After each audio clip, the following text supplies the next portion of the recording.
will not make age an issue of this campaign. I am not going to exploit for political purposes my opponent's youth and inexperience.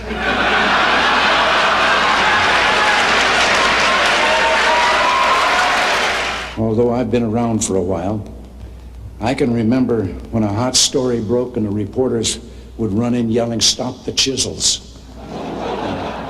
But I am aware of my age. When I go in for a physical now, they no longer ask me how old I am. They just carbon date me. The story was an American and a Russian arguing about their two countries. And the American said, "Look, in my country, I can walk into the Oval Office, I can pound the president's desk and say, 'Mr. President, I don't like the way you're running our country.'" And the Russian said, "I can do that." The American said, "You can?" He says, "Yes. I can go into the Kremlin, to the General Secretary's office, pound his desk and say, 'Mr. General Secretary, I don't like the way President Reagan's running his country.'" Less than one family out of 7 in the Soviet Union owns an automobile.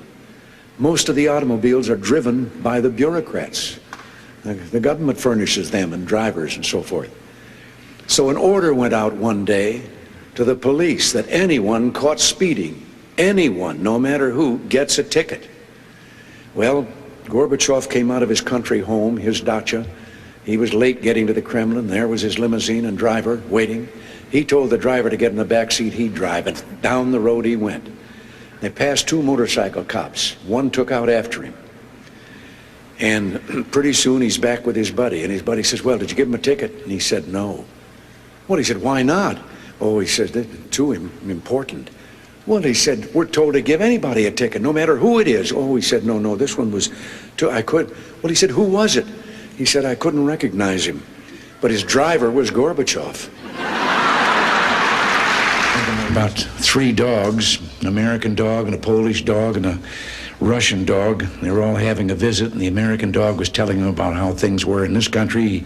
He said, "You know, you bark and you bark long enough, and then somebody comes along and gives you some meat." And the Polish dog said, "What's meat?" The Russian dog says, "What's bark?" This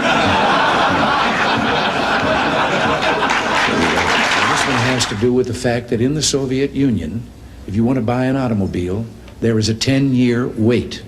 And you go through quite a process when you're ready to buy, and then you put up the money in advance. So there was a young fellow there that had finally made it, and he was going through all the bureaus and agencies that he had to go through and signing all the papers, and finally got to that last agency where they put the stamp on it.